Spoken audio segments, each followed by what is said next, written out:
Hi, I'm Carrie Glenn, Communications Director for Justice Action Network, and I'm excited to kick off Unconventional, a limited series running from the conventions to Election Day, featuring the lawmakers and advocates who are working to reform our criminal justice system. You'll see a new episode each week, along with updates and interactive features with the hashtag Unconventional Series. We're excited to start episode 1 with New Jersey Congresswoman Mikey Sherrill in conversation with Ed Chung, Vice President of Criminal Justice Reform for the Center for American Progress. In part 2, I'll host a panel discussion with legislators from across the country who are working on criminal justice reform, including some incredible recent work on reentry. So stay tuned. Thanks so much, Carrie. Really appreciate the opportunity to have this conversation with Congresswoman Sherrill. Congresswoman, thanks so much for joining us.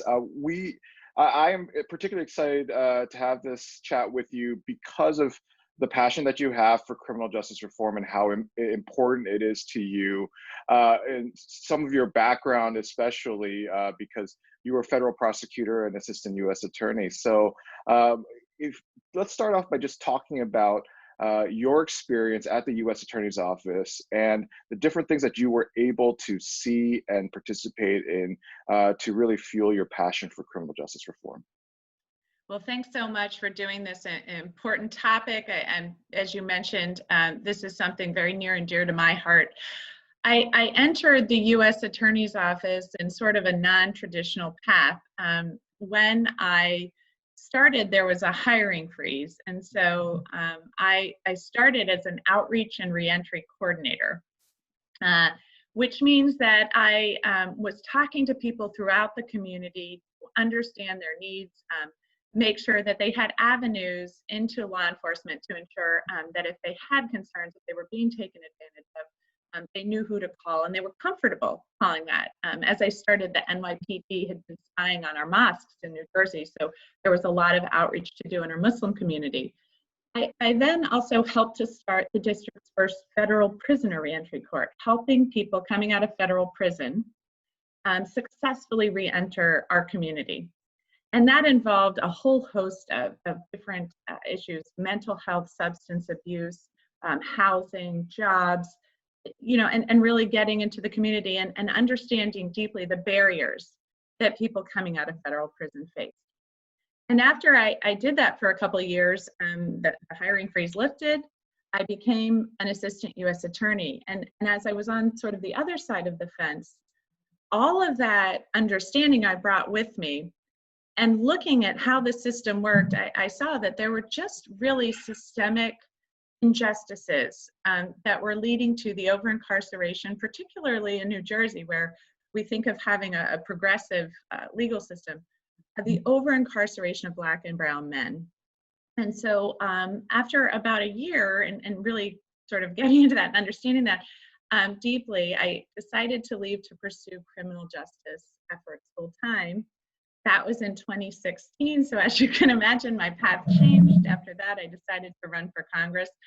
So now in Congress, I'm looking at ways we can pass legislation to affect the system. So you say it's an untraditional path, which it certainly is. As a former federal prosecutor myself, most people come into either through an honors program at Maine Justice or to a U.S. Attorney's Office as a lateral, as a prosecutor, as a litigator. But for you, I mean, do you think that's how much do you think that had affected your perspective versus others who, and not only in federal prosecutors, but also for local prosecutors as well? Because certainly these days, the examination of the role of the prosecutor in the criminal justice system is something that's front and center. I think it had a huge effect on my understanding, because before I became a federal prosecutor, I had been in Washington, looking at some of the Smart on Crime efforts that Attorney General Holder was working on, understanding the merits of those. So then when I became a line prosecutor and the criminal chief, for example, would say, well, this is what they meant, I would be sitting there going, no, that's not quite what they meant. Yeah, that's not how we're supposed to implement this new regulation or this new rule. Or as we were looking at nonviolent drug offenders, and if we could commute some of their sentences, I knew what the intent was. I'd heard from the people who had been writing that. So when some of the people in the office who had I think a more tough on crime view of criminal justice would say what Main Justice in Washington wanted. I would be sitting there thinking, no, I was at Main Justice in Washington, and that's not at all what the intention is. So now that you are in Congress and you are seeing a lot of the interest, or it's sometimes muted and sometimes excited, depending on where who you talk to, what are some of the priorities that you have with criminal justice reform, specifically, and what Congress can do to push this out to the rest of the country? Well, you mentioned something really interesting. What can Congress do? Because so much of our justice system, so many of the people that are imprisoned in state or local prisons. But what I see as the role of Main Justice, of the federal system, is to lead the way. So to make sure that as we're making rules, a lot of that then will impact how our state and local systems look at justice and look at their rules. And I think one of the things that we really have to attack are the sentencing guidelines. We have these mandatory minimum sentences that are huge periods of incarceration. We have people then that go to prison for 10 years, come out of prison, and I saw this firsthand in our reentry program, come out of prison, and in 10 years, we've not taught them skills. We've not helped them with coping mechanisms. We've not really influenced in a positive way people that have been in our federal prisons so that they can successfully then reenter. And that's not even accounting for the long separations from families and community and all the things people need when they try to successfully reenter. So just to give people a sense of this, we have people that commit offenses in the state or local system that probably would look at 1 to 2 years maybe. And then they can go to the federal system and suddenly they're looking at 10 years with no time off for good behavior. Just, I understand when people say, well, they've been committing crimes for years, and obviously those small sentences were a slap on the wrist and not working, so that's why we needed to bring in the federal system. But I think that's the wrong way of looking at it. I think what we need to look at is where are some better interventions so that we don't have these, if somebody is in trouble, where are the better interventions? And I mean, something that really struck me was just a study on Head Start. Because, when we think of these prisoners, we're thinking of people who are older, or maybe in their 20s or 30s. And yet when we look at Head Start programs, because I'm often thinking, I remember being told, if you were going to spend $1 in the criminal justice system, the last place you would put it is in prison. Unfortunately, in New Jersey, we have one of the highest costs per prison. We spend about $60,000 a year per person in prison. And yet a Head Start program that really impacts 3 and 4-year-olds, that early intervention led to a reduced need for social services. And for every dollar invested in programs like Head Start, we saw $7.16 in societal savings, because we gave people that Head Start, that ability to, I think, enter school more confidently, which just impacted them throughout their life. And I think you raise a really interesting point, because when I was starting out as a prosecutor, there wasn't that mindset that was prevalent across the country, but certainly not prevalent across the justice system, about the need for different types of interventions, and to do that in a tangible way. And so I think one of the things that you mentioned earlier, in addition to Head Start, were things like mental health services, treatment services, and other types of wraparound services that people in the community can get, not only for people who are re-entering, but also, and this is just my aside here, in order to prevent people from becoming involved in the justice system. How do you think Congress would approach something like this, and what are some of the steps that need to be taken in order for Congress to make these types of investments? I could not agree more. According to the American Bar Association, the federal prison population has increased nearly 800% since 1980, more than doubled since 1994, with spending going up 1,700% over that period. And this has all disproportionately impacted people of color. So when you go to many of the neighborhoods that are most impacted by this, nobody, there's no family there that does not know somebody in their family, a friend who's been through prison, and it just impacts the whole society. And so we really have to consider these federal reforms. I think because some of it, I think, started with the war on drugs and criminalizing substance abuse, and that's what we're all trying to back away from now, is this understanding that often, the substance abuse problems should be handled in a medical setting, should be handled with rehab and support services, not imprisoning people. I just talked to one of the law enforcement officers in New Jersey, and he said, yeah, if you have a mental health problem, chances are you're going to end up in prison if you have a real severe untreated mental health problem. Because a lot of times people, and we've all seen it in our own families, people will have mental health problems. They might self-treat with drugs. And it's just this downhill road for people that there aren't the services they need. So I think, and this really predates the murder of George Floyd and my thing, but this country needs a better way of handling mental health problems and mental health support. I've had several mental health town halls just since coronavirus started, and the need is so deep in the community. I had one young man who has good insurance telling me he couldn't get a doctor's appointment. He couldn't get he couldn't go see a psychiatrist, and he was really suffering and having suicidal thoughts. And even though he had good health insurance, nobody had appointments left.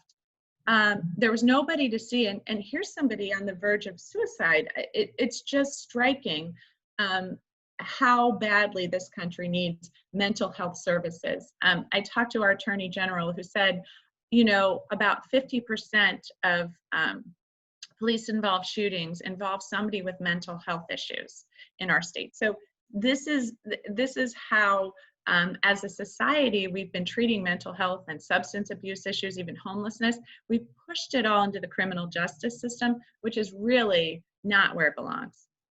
And the intersection, especially with law enforcement, is particularly salient now, as you mentioned, with the killing of George Floyd, Breonna Taylor, and also how close in proximity this is to what happened in Ferguson and the really high-profile police killings then as well. So the House of Representatives passed the Justice and Policing Act, and it's something that you supported and came out strongly in favor of. Give us a sense of why you supported that bill and how much police reform is important to you and should be important to the rest of the country. Well, quite frankly, the first reason I supported the bill, it made it pretty easy. Many of those reforms we've instituted in New Jersey. Many of those are reforms that we need to institute in New Jersey. And so, looking at that bill, I think it was a thoughtful first bill for how we go about addressing some of these issues. Another bill that I support, and we voted through the House, that I like as much, at least, is the Commission on Young Black Men and Boys, to really deeply study how to better support our communities of color, how to make sure that all of our communities are flourishing and have the same opportunities. I guess the reason I supported it is because of this deep need in our society for reforms. I think so many of us have been just shocked, myself included, after working in law enforcement at the U.S. Attorney's Office, shocked by these videos. And I know that so many people have a moment where they saw a video of a police officer killing a Black man that shocked them. And I just remember I had been in West Charleston on a visit, and a year before the shooting there. And we had talked to the police, and they had been so involved in community policing. They had been so involved in the community. And there are some very good police officers in West Charleston who deeply believed in the community and deeply wanted to help and support the community. So when I saw that officer in a community I'd just been in a year before shoot a man in the back, it was just so shocking to me. I thought, how did this happen in a police department that I know had good cops? How did this person how is he allowed to stay there? How is he allowed to get to the point where, as a man was fleeing and running away, he shot him in the back, and then tried to falsify the reports of it? And I thought two things. I thought, first of all, how did this happen? And I think the bill that we put forth tries to put the safety nets in, so bad police officers can't simply move around department to department, or the reports aren't hidden from the public, so that we know what's going on, and we can make sure our communities aren't policed by bad officers. But the second thing that I think really shook me is this idea that if somebody hadn't been videotaping that, if somebody hadn't caught that on camera, it might have just been brushed under the rug. That person's death might have just been sort of filed away as an altercation with a police officer from, you know, someone who's committing a crime. That's, I think, what's shaking so many people across the country. And I hate to say it, the one group of people that's probably not at all surprised by this are members of our Black community who've known this has been going on for so long. And it's these videos that I think are so compelling and really bringing to light all these abuses. And from my perspective, I think that plus the fact that the bill is focusing not only on individual officers as well, but to root out some of the systemic issues that allow, as you say, officers to not be held accountable, because you know our system of justice is about accountability. From my perspective, should be less about punishment, but about especially accountability, and that applies to those who enforce the law as well as the rest of the country. In the brief moment that we have, Congressman, you know, criminal justice reform is something that over the last several years has attracted a wide array of supporters. And similarly in Congress, it is one of the few issues that there is bipartisan support, regardless of which policies people are trying to advance and how to do it, but at least an understanding that mass incarceration and the system needs to end and the system needs to be reformed. From your perspective, what are the prospects going forward, not only for the rest of this Congress, but in future Congresses, about the prioritization of reforming the criminal justice system for the American people? Well, this is one of the reasons I am such a fan of Joe Biden and Kamala Harris. I think we desperately need their leadership in this area, because I have seen, you know, under President Obama, we had Eric Holder and Loretta Lynch leading the Justice Department, moving these issues forward. And unfortunately, we've seen rollbacks in this area from President Trump's administration. And I think the movement that we need to see, the movement that the country wants to see, this broad-based support for it, is something that President Biden and a Vice President Kamala Harris would be very invested in. And that's why it's just so critical. I remember running on this issue. When I talk about bipartisanship, that's really important in my district. I have a purple district. People want both sides to get together and make our government work. And I would say, look, you know, when we're talking about the First Step Act, the Koch brothers and the ACLU agree on the First Step Act. I mean, when I say there's broad-based support for criminal justice reform, I mean there's broad-based support. So this is something that the American people want, and I think a new administration would really see this through. Well, Congressman, thanks so much for spending a little bit of time with us and for your leadership on this issue. We look forward to seeing what you and Congress does, again, for the rest of this year and in years to come. So thanks so much. Thank you. Thanks for having me.